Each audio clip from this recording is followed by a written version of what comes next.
Welcome back, everyone. We're diving into a topic that's really close to my heart today, community schools.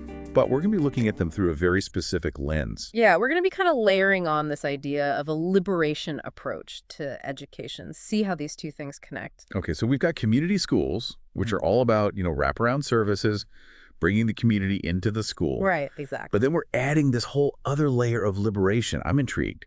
Where are we going with this? What are our kind of key sources for this deep dive? Well, we're going to be drawing on a couple of really powerful voices.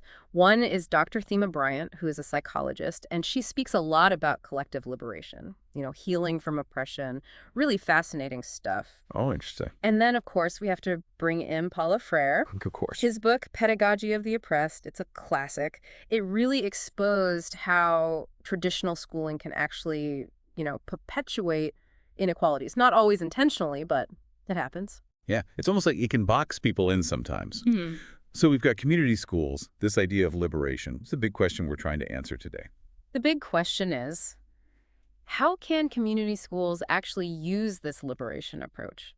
How can they really benefit students, families, and whole communities? Okay, I'm in. So where should we start? I mean, these are some big ideas. Well, I think a good place to start is with understanding why we even need liberation and education in the first place. Yeah, let's ground ourselves in that. Yeah. Why is this even a thing? Dr. Bryant, she talks a lot about how oppression, both historical and the kind that's still happening today, it has this really lasting impact. It affects individuals, it affects communities, it's pervasive. And it's in everything. It is.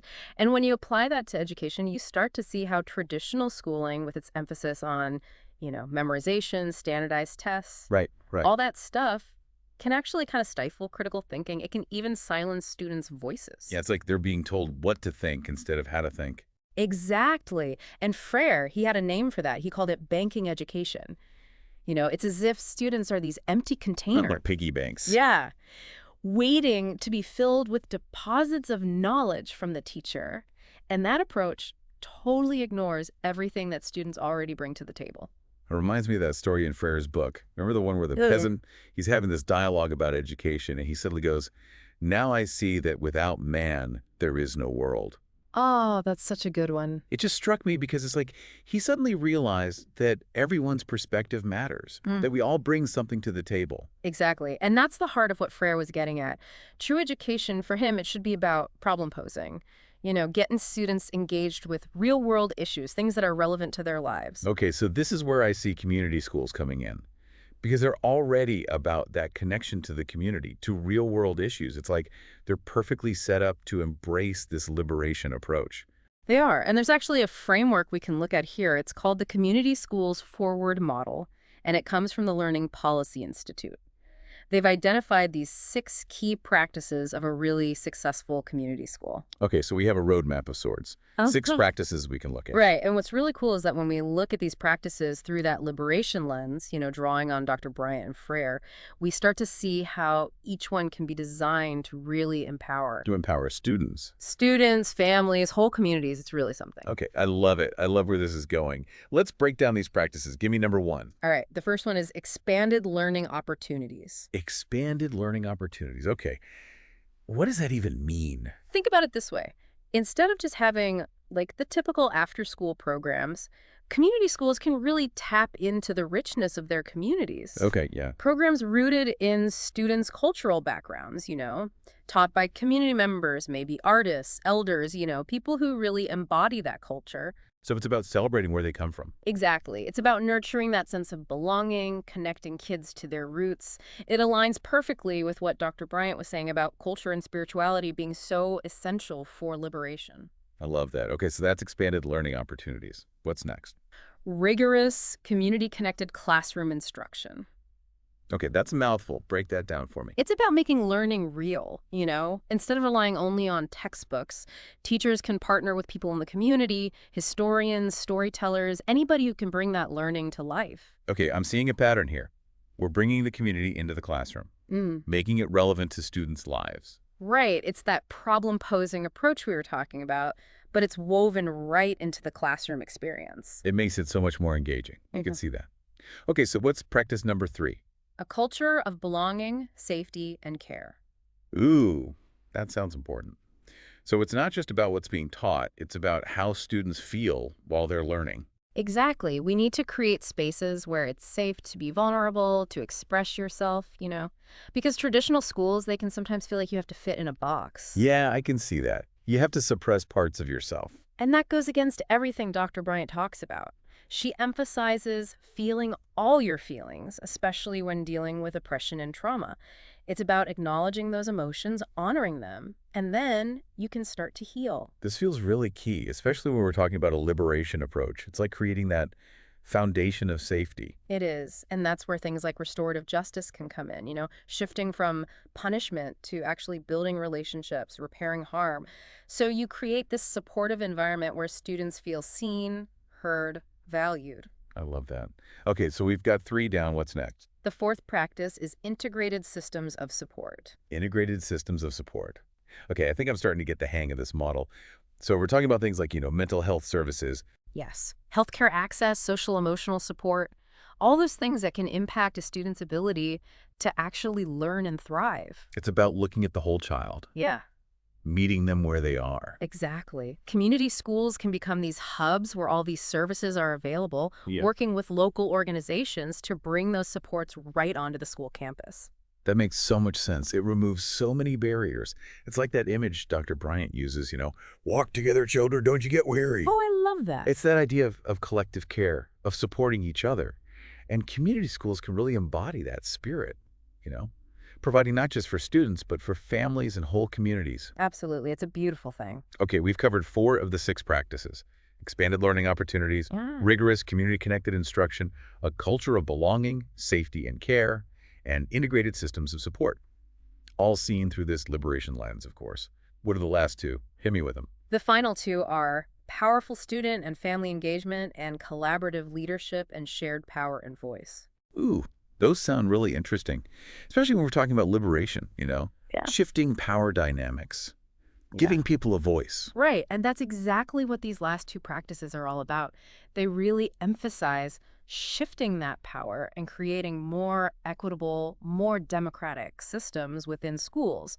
But you know what? I think we should save those for our next segment. Give ourselves some time to really dig into them. Yeah, let's do that. I'm already hooked. We're going to unpack those last 2 practices in our next segment. So we're just getting to those last 2 practices in the community schools forward model, right? Yes, powerful student and family engagement, and then collaborative leadership and shared power and voice. They sound really powerful, especially when we're talking about this whole liberation approach. They are. And Frere was a huge advocate for this kind of thing.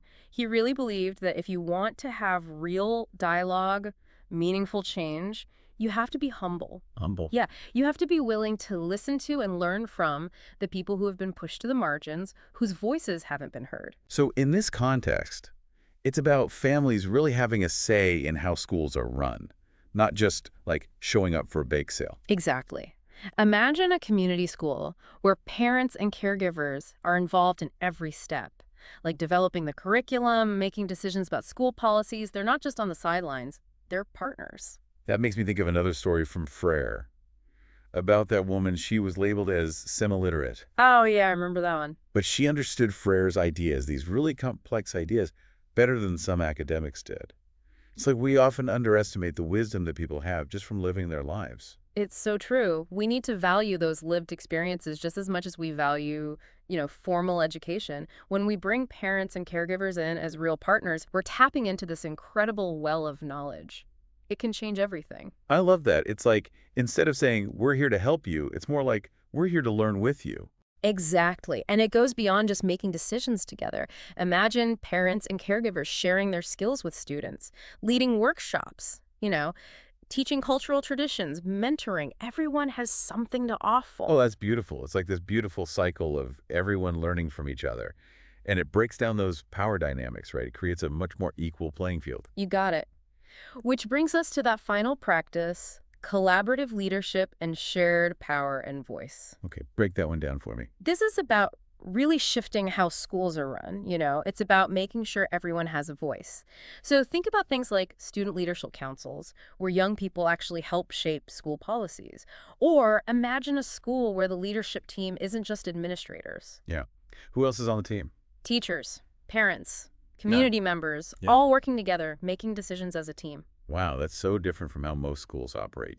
Usually it's all top down. It is a huge shift. And it requires, letting go of some of that control, trusting in the wisdom of the group.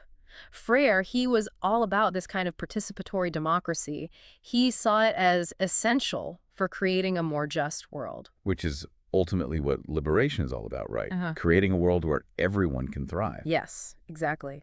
When community schools embrace these 6 practices and they really view them through this liberation lens, they become these incredible spaces for transformation. Not just for students, but for everyone. For everyone, for families, for whole communities. It goes way beyond academics. It's about critical thinking. It's about celebrating diversity. It's about empowering people to create their own future. It's really inspiring to think about what's possible. But I also want to be realistic here. Transforming systems, it's not easy. There are going to be challenges, right? Of course. Even with the best intentions, there will be bumps in the road. We have to be aware of those potential pitfalls. Okay, good point. So let's talk about those challenges. What are some things we need to be mindful of as we try to put these ideas into practice? Okay, so we've talked about the amazing potential of community schools using this liberation approach. But let's get real for a minute.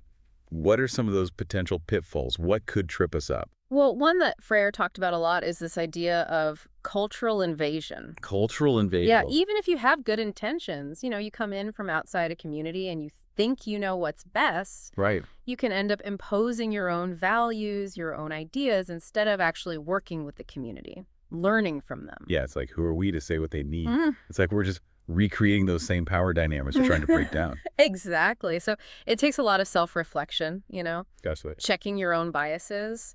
Freire, he really criticized that professional mindset, the one where you see yourself as the expert. The one with all the answers. Right.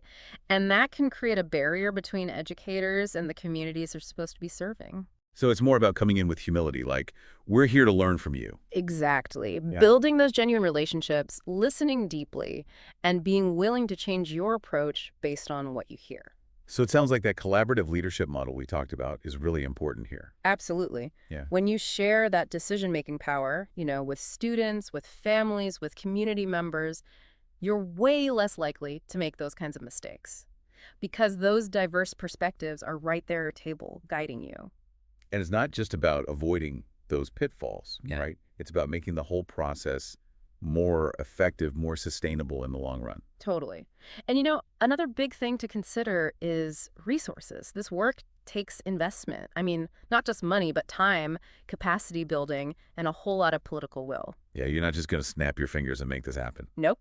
We have to be honest about the challenges, and advocate for the support that's needed to make this vision a reality.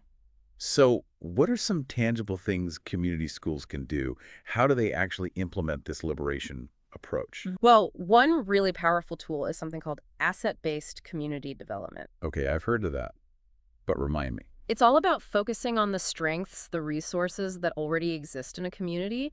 Instead of looking at what's missing, you start by recognizing the assets, the skills, the talents, the cultural richness, all that good stuff that you can build on. It's like flipping the script, right? From Yeah. what's wrong to what's right. Yeah. And it helps you avoid that savior complex. Another key strategy is culturally responsive teaching. So you're bringing students' cultural backgrounds into the classroom, making sure it's inclusive, affirming of all identities. It's not just like, oh, we'll have a multicultural day and call it a day. No, it's much deeper than that. It's about weaving that diversity and inclusivity into everything you do. Because every student brings something unique to the classroom. They do. Yeah. And we need to create spaces where those voices are heard and valued. Which brings us back to Freire and his emphasis on dialogue, creating spaces where everyone feels safe to share, to challenge, to learn from each other. It's like, that's how real learning happens. Exactly. And we can't forget about professional development for teachers, too. They need a deep understanding of all this, the skills to actually apply it in the classroom. So it's not just about changing the system. It's about giving teachers the tools to be part of that change. Absolutely. It's about fostering a culture of continuous learning within schools where teachers can collaborate, reflect, and learn from each other. This has been such an incredible conversation. We've really seen how community schools, with this liberation approach, can not only educate students, but also empower families and transform whole communities. It's about so much more than just, reading, writing, and arithmetic. It really is. It's about creating a more just and equitable world. And like Dr. Bryan says, walk together, children, don't you get weary. Thanks for joining us on this deep dive, everyone.